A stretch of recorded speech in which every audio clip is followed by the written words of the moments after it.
बिस्मिल्लाहिर्रहमानिर्रहीम। टुडे हमारा second chapter है बायोमोलिक्यूल के हवाले से। वो कह रहे हैं कि the bonding of hydrogen, oxygen, nitrogen and other atom to carbon atom form the compound called organic compound. यहाँ पे तीन एटमों की या तीन एलिमेंट की बात हो रही है। एक आपके पास कौन सा है? हाइड्रोजन। दूसरा जो आपके पास है वो कौन सा है? ऑक्सीजन। और थर्ड जो आपके पास है वो कौन सा है? नाइट्रोजन। हाइड्रोजन का जो सिंबल है वो कौन सा है? वो H से ज़ाहिर करते हैं हम। ऑक्सीजन का सिंबल जो है वो कौन सा है? वो O है हमारे पास। और नाइट्रोजन का जो सिंबल है वो कौन सा है? N है। वो कह रहे हैं कि इन तीनों की जो बॉन्डिंग है, बॉन्डिंग से मुराद क्या है? मिल जाना है। नॉर्मल एक एग्जांपल से मैं आपको समझा सकता हूँ कि जब हम अपने दोस्तों के साथ मिलते तो जब वो नज़दीक आके हमारे साथ हाथ मिला लेते, वो हाथ मिलाना जो होता है वो क्या कहते हैं? हम उसको बॉन्डिंग कहते हैं। ठीक है, सादा लफ्ज़ में बॉन्डिंग होती है। तो जब इन तीनों एलिमेंट की कौन सी? हाइड्रोजन, ऑक्सीजन और नाइट्रोजन की जब बॉन्डिंग किससे मिलती है? कार्बन से मिलती है। किससे मिलती है? कार्बन से। जब ये कार्बन के साथ बॉन्ड बना लेते हैं, ये तीनों एलिमेंट की बात हो रही है, हाइड्रोजन, ऑक्सीजन और नाइट्रोजन की बात हो रही है, तो उस टाइम जो कंपाउंड हमारे पास इनके मिलने से आ जाता है, या हाइड्रोजन का कार्बन के साथ, या ऑक्सीजन का कार्बन के साथ, या नाइट्रोजन का कार्बन के साथ, इनसे जो भी कंपाउंड आ जाता है उस कंपाउंड को हम कौन सा नाम देते हैं? उस कंपाउंड को हम कौन सा नाम देते हैं? उस कंपाउंड को हम नाम देते हैं ऑर्गेनिक कंपाउंड का नाम देते। ठीक है। इन तीनों के अलावा कोई भी दूसरा एलिमेंट जब कार्बन के साथ मिलता है तो उसको फिर हम क्या नाम देंगे? इनडायरेक्टली ऑलरेडी के हम उसको क्या कहेंगे? इनऑर्गेनिक कंपाउंड का नाम देंगे। ठीक है। तो आपने कौन सा मेमोराइज करना है, दिमाग में रखना है कि इन तीनों की बॉन्डिंग जो कार्बन के साथ वो ऑर्गेनिक, उसके अलावा बाकी की क्या नाम पड़ जाता है? वो इनऑर्गेनिक कंपाउंड कहते हैं। फिर कहते हैं the organic molecule play most important role that characterize the cell structure function of the cell organelle।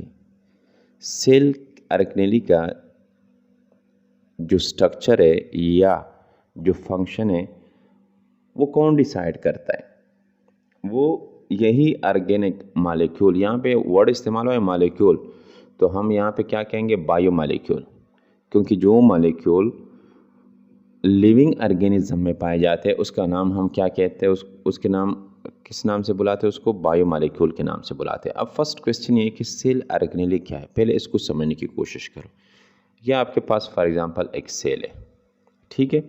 उस सेल के सेंटर में हमारे पास क्या होता है? न्यूक्लियस होता है, ठीक है। एन से मैं उसको जाहिर करता हूँ। न्यूक्लियस के अलावा इसके इर्द गिर्द बाकी भी क्या होते हैं? मुख्तलिफ ऑर्गेनेली होते हैं। जिस तरह फॉर एग्जांपल ये आपके पास क्या हो गया? राइबोसोम्स हो गए। ये फॉर एग्जांपल आपके पास क्या हो गया? मिसाल के तौर पर माइटोकॉन्ड्रिया हो गया। इस तरह Golgi bodies, endoplasmic reticulum, vacuole, ये सारे हमारे पास क्या आ रहे हैं? ये ऑर्गेनेली आ रहे हैं। इसको हम ऑर्गेनेली कहते हैं इन सबको, ठीक है। वो कह रहे हैं कि ये जो ऑर्गेनेली बने हुए, ऑर्गेनेली का कौन सी चीज़ की बात हो रही? स्ट्रक्चर। इस माइटोकॉन्ड्रिया का जो स्ट्रक्चर होगा ये क्या होगा? मुख्तलिफ होगा। किससे मुख्तलिफ होगा? राइबोसोम से मुख्तलिफ होगा। वो कह रहे हैं कि ये इनकी जो स्ट्रक्चर है, राइबोसोम की, एंडोप्लाज्मिक रेटिकुलम, माइटोकॉन्ड्रिया की जो स्ट्रक्चर है ये एक दूसरे से क्या है? मुख्तलिफ होती है।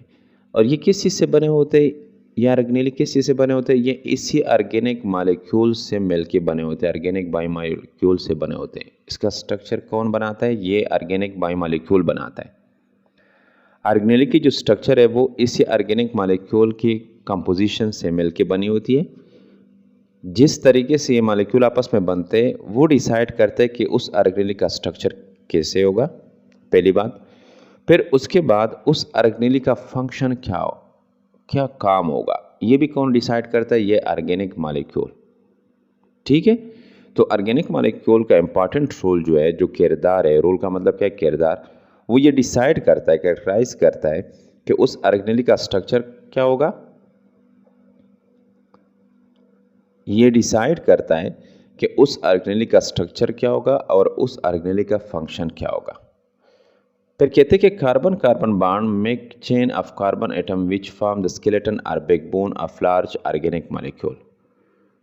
नॉर्मली हमारे पास वो कह रहे कि कार्बन कार्बन बॉन्ड, जब एक कार्बन दूसरे कार्बन के साथ मिलता है, बॉन्ड बनाता है, चेन बनाता है, इस तरह एक कार्बन दूसरे के साथ, फिर दूसरा जो है तीसरे कार्बन के साथ, ये जब बॉन्ड बना लेते हैं, फिर तीसरा चौथे के साथ सो ऑन आगे चलते जाए इस तरह, तो क्या बनाता है, वो क्या कहते हैं कि विच फॉर्म द स्केलेटन, इससे क्या आ जाता है, एक ढांचा आ जाता है। ये देखो ये ढांचा आ गया, या बैकबोन उसको भी हम कह सकते हैं। अ लार्ज ऑर्गेनिक मॉलिक्यूल, इससे एक बड़ा ऑर्गेनिक मॉलिक्यूल आ गया, ये आपको नज़र आ रहा है।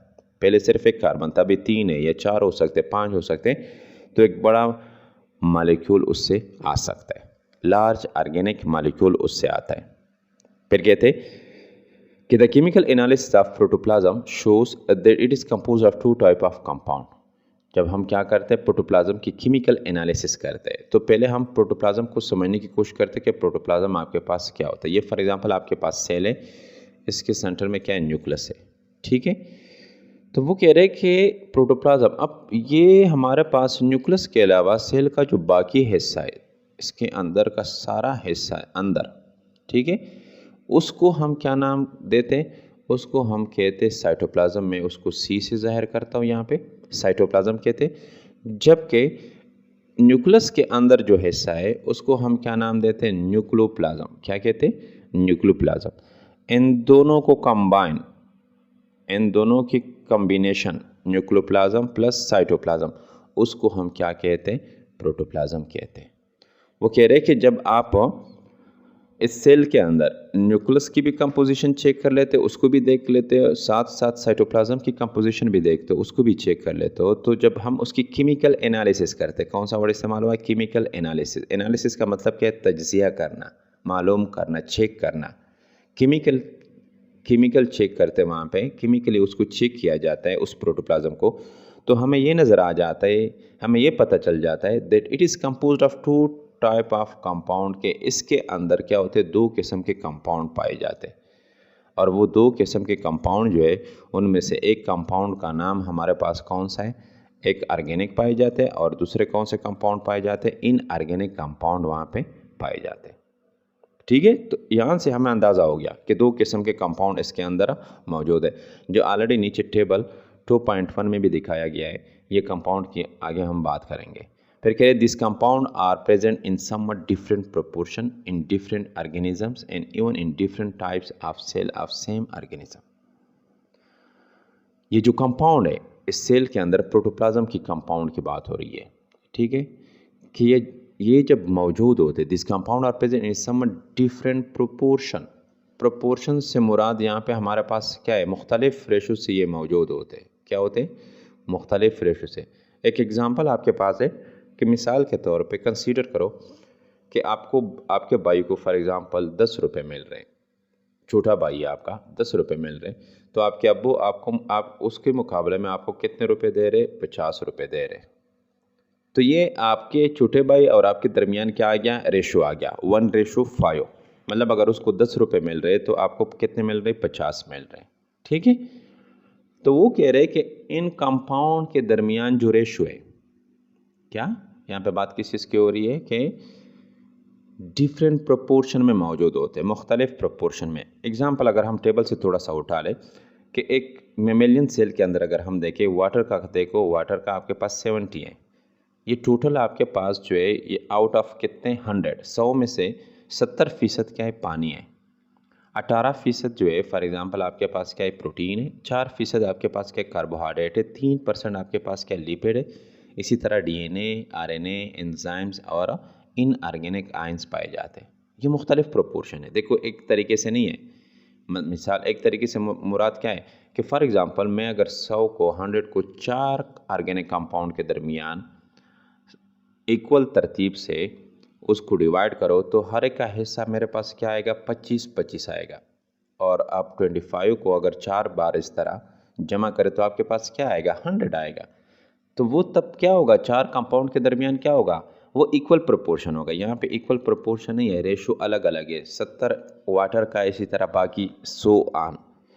तो वो कह रहे हैं कि ये जो हमारे पास कंपाउंड है ये मौजूद होते हैं, लेकिन किस तरीके से डिफरेंट प्रोपोर्शन से रेशो से मौजूद होते हैं इन डिफरेंट। बात पर किस चीज़ की हो रही है? Different organism. अगर हम बात करें डिफरेंट ऑर्गेनिज्म, इसी टेबल के अंदर आपके पास दो किस्म के ऑर्गेनिज्म दिखाए हुए हैं।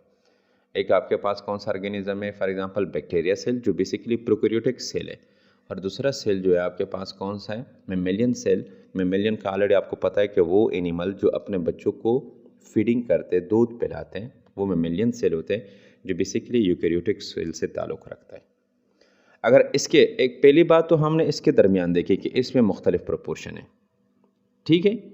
फिर हमने बात की कि कंपाउंड के दरमियान पहले प्रोपोर्शन मुख्तलिफ थी, अब उसी एक कंपाउंड का जो मुख्तलिफ ऑर्गेनिज्म है उसके दरमियान भी रेशो मुख्तलिफ है, सिवाय 1 2 3 के। 1 2 3 से मुराद यहाँ पे अगर आप देखो वाटर का प्रोपोर्शन जो है दोनों में सेम है। अगर एंजाइम का प्रोपोर्शन देखें तो आपके पास क्या है? दोनों में सेम है। जबकि इन ऑर्गेनिक्स आयंस का प्रोपोर्शन दोनों में क्या सेम है। तो आपके पास ऑब्जेक्टिव इसी फॉर्म में भी आ सकती है। अगर आप वो बात करें किसके दरमियान बात करें? एमांग कंपाउंड तो मुख्तलिफ है, और अगर आप वो बात करें एमांग किसके दरमियान बात करें? Bacterial, between cells, bacterial cell के दरमियान अगर वो वाटर की बात करें, कंपाउंड को का जिक्र न करें, कंपाउंड के दरमियान का जिक्र न करें, तो आपने ये नहीं कहना कि वो मुख्तलिफ है। तो वो वाटर का क्या है? सेम है सेल के दरमियान। जबकि एंजाइम का क्या है? सेम है। इसी तरह ऑर्गेनिक आयन क्या है हमारे पास? ये तीन मेमोराइज आपने करने, दिमाग में रखने कि ये तीन हमारे पास क्या आ रहे? सेम आ रहे। तो इसलिए यहाँ पे क्या कह रहे हैं कि डिफरेंट ऑर्गेनिज्म में भी क्या होता है? उसका प्रोपोर्शन मुख्तलिफ होता है, और यहाँ तक कि मुख्तलिफ सेल में भी आपके बॉडी में ऑर्गेनिज्म क्या होगा? सेम होगा। आपके बॉडी में मुख्तलिफ किस्म के सेल है, नर्व सेल है आपके पास, कार्डियक सेल है, मुख्तलिफ सेल है आपके पास आपके बॉडी में। तो उस बॉडी के अंदर जो सेल होते हैं उसमें भी इसका प्रोपोर्शन क्या हो सकता है? मुख्तलिफ। एक तो एनिमल टू एनिमल या सेल टू सेल जो मुख्तलिफ ऑर्गेनिज्म के वो मुख्तलिफ है, और एक आपके बॉडी सेम ऑर्गेनिज्म के बॉडी के अंदर भी क्या है हमारे पास? उसके प्रोपोर्शन मुख्तलिफ हो सकते हैं। तो इनमें से, इन कंपाउंड में से, ये कंपाउंड जो आपके पास है इनमें से जो फर्स्ट आपके पास है वो कौन सा है? वो आपके पास वाटर है। वो कह रहे हैं कि water is the most abundant of all compound of protoplasm. इस प्रोटोप्लाज्म के अंदर, प्रोटोप्लाज्म का आपको समझ आ गई कि इसमें से जो सबसे अबंडेंट का मतलब क्या है? कसरत, ज़्यादा। उन तमाम आल कंपाउंड, देखो वर्ड इस्तेमाल हुआ है आल कंपाउंड। आल कंपाउंड सिर्फ ऑर्गेनिक या इनऑर्गेनिक की बात नहीं हो रही, दोनों की बात हो रही। तमाम कंपाउंड में से जो सबसे ज़्यादा पाए जाने वाला वो कौन सा है? एबंडेंट हिस्सा जो है वो किसका है? वो वाटर का है। किस में? प्रोटोप्लाज्म के अंदर, ठीक है। ये दिमाग में, ये जो यहाँ पे वर्ड बाय वर्ड आपको पढ़ाया जा रहा है वो इसलिए पढ़ाया जा रहा है कि आपके मेडिकल टेस्ट में सेम यही सेंटेंस को थोड़ा सा कन्वर्ट किया जाता है, फिर आप कंफ्यूज हो जाते हो उसी के अंदर कि ये कह क्या रहा है। तो आपने ये समझना है, आपने वर्ड बाय वर्ड अपने बायो के बुक को समझना है। इम्पॉर्टेंट बात यही है, जब आप वर्ड बाय वर्ड अपने बायो के बुक को समझ लेते हो तो फिर आपको उस ऑब्जेक्टिव के अंदर कोई कन्फ्यूजन नहीं होती, ना आउट ऑफ कोर्स आपको लगता है। तो इसलिए यहाँ पे बात किस चीज़ की हो रही है कि water is most all compound, organic और इनऑर्गेनिक दोनों की बात हो रही है। प्रोटोप्लाज्म में दोनों से भी कौन सा ज़्यादा है? वाटर ज़्यादा है। It form almost 3/4 of the body weight next to water of protein.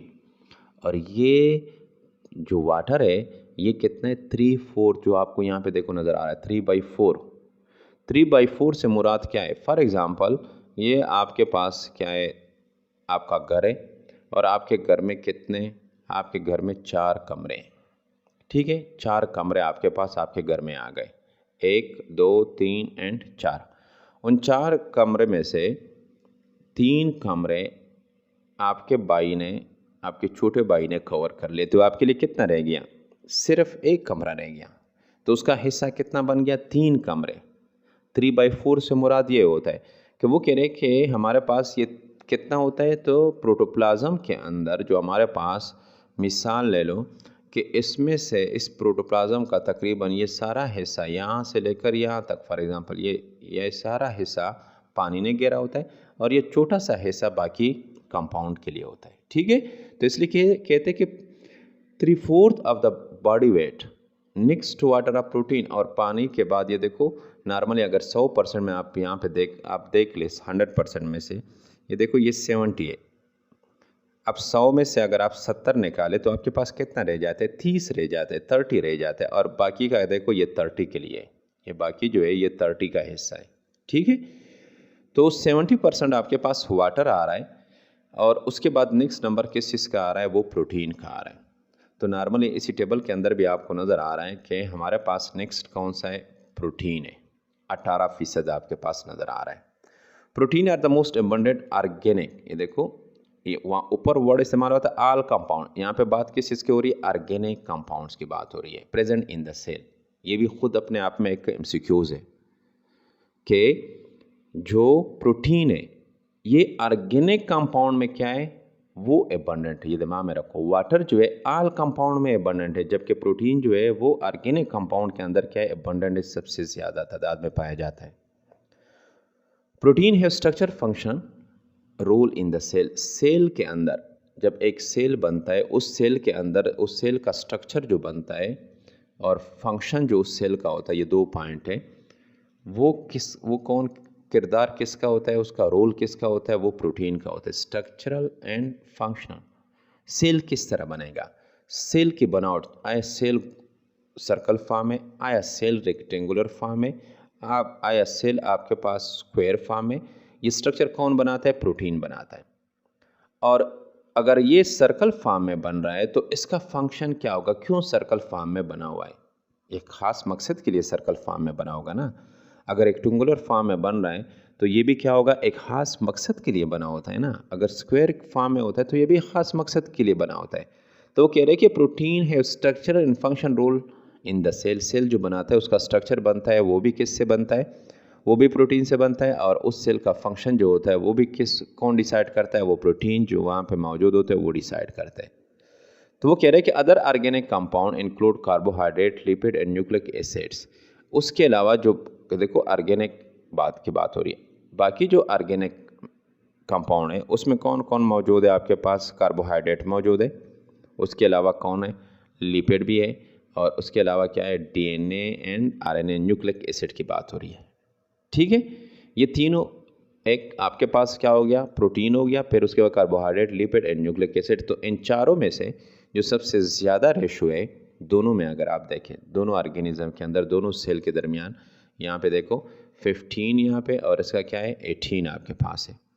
ठीक है, enzymes which are protein in nature are also present.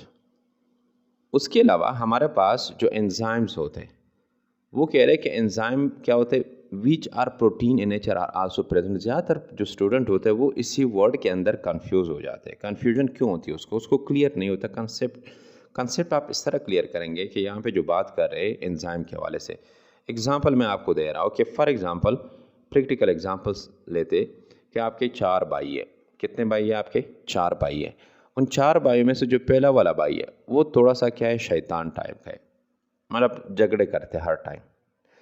तो हम इन तीनों भाइयों को उसके नाम से पुकारते हैं, है तो आपके चारों भाइयों, ठीक है, चारों आपके भाई है, लेकिन ये तीनों भाइयों को आप अपने नाम से पुकारते हो। जबकि ये जो शैतान टाइप का होता है, नॉर्मली हम उसको क्या नाम देते हैं, नॉर्मली देते हैं उसको शैतान, या कोई दूसरे शैतानी नाम से उसको पुकारा जाता है कि फला नाम से नहीं पुकारा जाता है, उसकी हरकतों की वजह से उसका नाम चेंज कर लेते।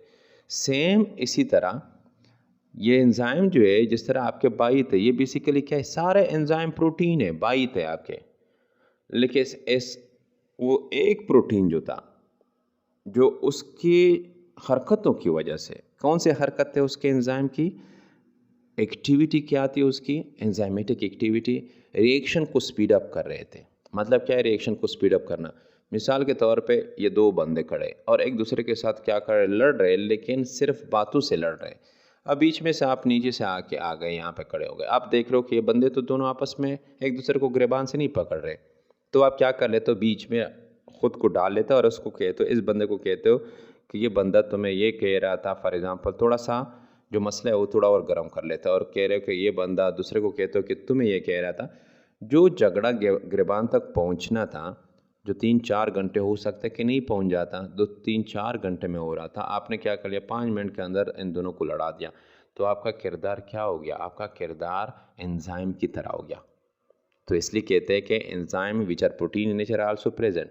तो एंजाइम की आई थिंक आपको समझ आई होगी कि एंजाइम क्या करता है, उस रिएक्शन को स्पीड अप कर लेता है। कुछ रिएक्शन होते हैं जो सालों साल नहीं होते, जो मतलब क्या है कि पूरे लाइफ में नहीं होते, जब आप उसमें एंजाइम ऐड कर लेते हो तो रिएक्शन सेकंडों के अंदर, मिनटों के अंदर हो जाते हैं। एंजाइम के अलावा जो नेक्स्ट हमारे पास आ रहा है वो किसका हिस्सा आ रहा है, हार्मोन। ज़्यादातर स्टूडेंट जो होते हैं एंजाइम और हार्मोन भी क्या होते हैं, वो कंफ्यूज हो जाते हैं। तो कन्फ्यूजन क्यों होती है, कन्फ्यूजन नहीं होनी चाहिए। मिसाल ले रहे कि एंजाइम और हार्मोन में मेन फ़र्क क्या होता है। ये एक पार्ट है आपके बॉडी का, कोई भी हिस्सा है, लीवर समझ लो, कोई भी हिस्सा, इन वन पार्ट समझ लो।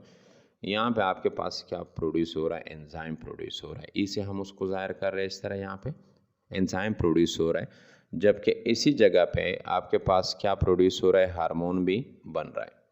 ठीक है, क्या बन रहा है, इससे हम उसको ज़ाहिर करें, हार्मोन भी बन रहा है।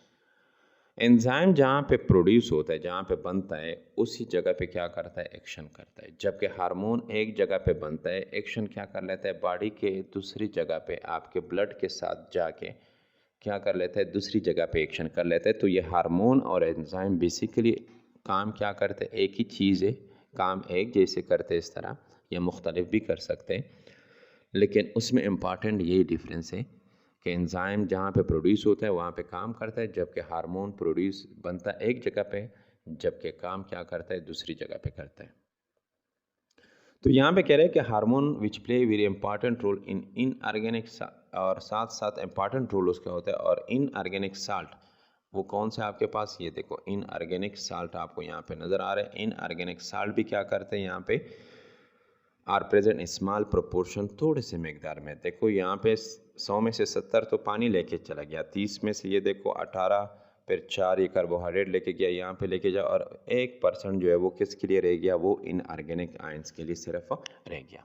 ठीक है, तो ये टोटल आपके पास टेबल था, टेबल भी आपको नज़र आ रहा है, टेबल भी हमने एक्सप्लेन कर दिया। यहाँ पे वो कह रहे हैं कि typical cell show the following approximate percentage composition of different compound present inside it.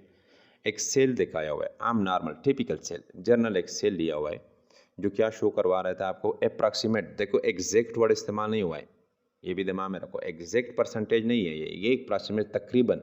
हम हिसाब लगाते हैं ना, वो कहते हैं कि आपके पास कितने पैसे होंगे, तो आपको पता नहीं है अभी कि मेरे जेब में 50 है या 100 रुपये, तो आप कह सकते हो कि तकरीबन 100 रुपये। तकरीबन 100 से मुराद क्या है कि 80 भी हो सकते हैं, 90 भी हो सकते हैं, आगे पीछे हो सकते हैं। ठीक है, तो अप्रॉक्सीमेट यहाँ पे परसेंटेज कंपोजिशन, बनावट जो है, जो उस सेल का बनावट बना हुआ है इनऑर्गेनिक कंपाउंड में से कौन कौन से परसेंटेज, किस किस परसेंटेज से बना हुआ है। ठीक है, ये आपको क्लियर कट इसके हवाले से दिखाया हुआ है। आई थिंक आपको टॉपिक की डिटेल से समझ आई होगी। आपने कुछ पॉइंट मैंने आपको मेमोराइज़ करवा दिए, कुछ पॉइंट आपको मैंने बता दिया कि आपने दिमाग में रखना है। मेडिकल टेस्ट के हवाले से, अपने कॉन्सेप्ट के हवाले से कौन से पॉइंट आपके दिमाग में होने चाहिए।